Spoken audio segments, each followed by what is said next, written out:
ప్రజాసేవ చేయడానికే రాజకీయాల్లోకి వచ్చానని మల్కాజ్గిరి లోక్సభ టీఆర్ఎస్ అభ్యర్థి మర్రి రాజశేఖర రెడ్డి అన్నారు. తనను గెలిపిస్తే మల్కాజ్గిరి పార్లమెంట్ పరిధిలోని సమస్యలను పరిష్కరిస్తానని హామీ ఇచ్చారు. ప్రచారంలో చెప్పుకునే అంశాలు లేకపోవడం వల్లే కాంగ్రెస్ అభ్యర్థి రేవంత్ రెడ్డి తనపై ఆరోపణలు చేస్తున్నారంటున్న మర్రి రాజశేఖర రెడ్డితో మా ప్రతినిధి Chandrasekhar face to face. Malkajgiri Lok Sabha TRS అభ్యర్థి మర్రి రాజశేఖర రెడ్డి ప్రచారంలో దూసుకుపోతున్నారు. ప్రస్తుతం మనతో రాజశేఖర రెడ్డి ఉన్నారు. చెప్పండి, తొలిసారిగా రాజకీయాల్లోకి వచ్చారు, రాగానే వెంటనే మీకు ఎంపీ సీట్ లభించింది, ఎలా అనిపిస్తుంది మీకు?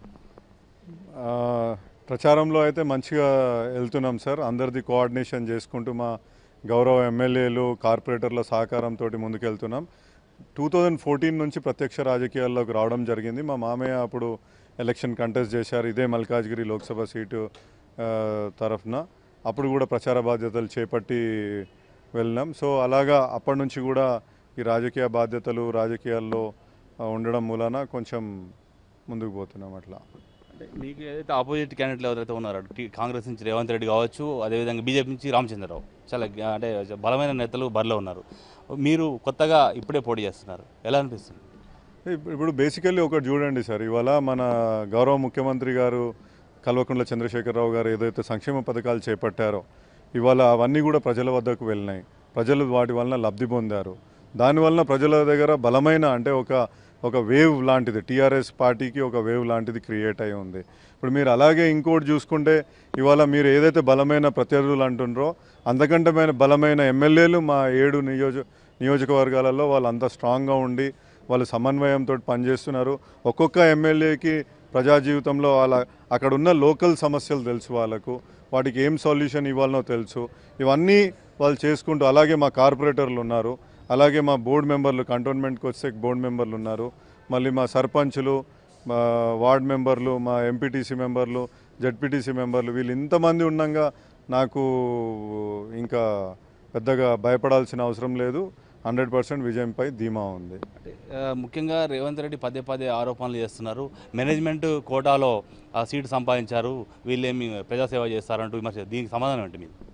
ఇప్పుడు వాళ్ళు పెద్దవాళ్ళు, గౌరవనీయులు, ఆపోజిషన్లో పెద్ద లీడర్ కాదంటే ఒకటి నేను ఇవాళ ఇక్కడ చెప్పదలుచుకుంది ఏంటంటే ప్రజా జీవితంలో ఉన్నప్పుడు ప్రజలకు ఏం మంచి చేశాము అనేది చాలా ముఖ్యమండి.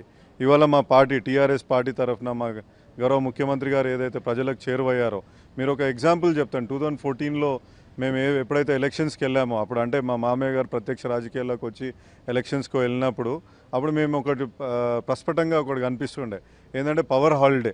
ఇక్కడ ఏంటంటే ఇండస్ట్రియల్ ఏరియా చాలా ఉంటుంది. ఈ ఏరియాలలో అక్కడక్కడ ఇండస్ట్రియల్ క్లస్టర్స్ ఉన్నాయి. మన నాచారంలో అనుకోవచ్చు, బాల్నగర్లో అనుకోవచ్చు, అట్లా వేరియస్ ఏరియాలలో మీకు ఇండస్ట్రీ క్లస్టర్స్ ఉన్నాయి. ఇక్కడ పవర్ హాలిడే డిక్లేర్ చేస్తుండే 2 days 3 days, ఒక్కోసారి వారంలో 3 రోజులు పవర్ హాలిడే డిక్లేర్ చేసిన రోజులు ఉన్నాయి.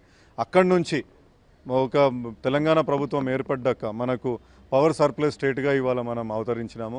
అదేవిధంగా మనకు ఎక్కడికి 2014లో ఎక్కడికి వెళ్ళినా ఇంకొక మేజర్ ప్రాబ్లం ఖాళీ బిందెలతోటి ఇవాళ మహిళలు ప్రొటెస్ట్ చేస్తుండే, మాకు నీళ్ళ ప్రాబ్లం సాల్వ్ చేయగలుగుతారా అని.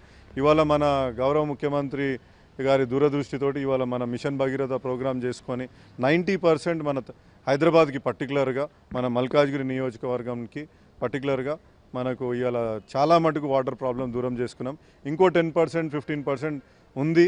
అది కూడా మనకు ఇక్కడ కేశవపూర్లో ఎప్పుడైతే రిజర్వాయర్ కంప్లీట్ అయిపోతుందో డెడికేటెడ్ స్టోరేజ్ కెపాసిటీ అక్కడ ఉంటుంది. సో హైదరాబాద్కి ఇంకా మంచినీటి సమస్య ఉండదు. ఇప్పుడు మనము సంక్షేమం ప్రకారంగా మన ప్రభుత్వం చాలా మటుకు చేసింది, ఇంకా కొన్ని చేయాల్సిన ఆవశ్యకత ఉందండి. ప్రజాసేవ చేస్తానికే రాజకీయాల్లోకి వచ్చాను, అదేవిధంగా మల్కాజ్గిరి నియోజకవర్గంలో ఉన్నటువంటి సమస్యలన్నీ కూడా అధ్యయనం చేశాను, వాటన్నిటిని కూడా తనను గెలిపిస్తే ఖచ్చితంగా పరిష్కారం చేస్తానని చెప్పి రాజశేఖర రెడ్డి చెప్తున్నారు. Over to studio.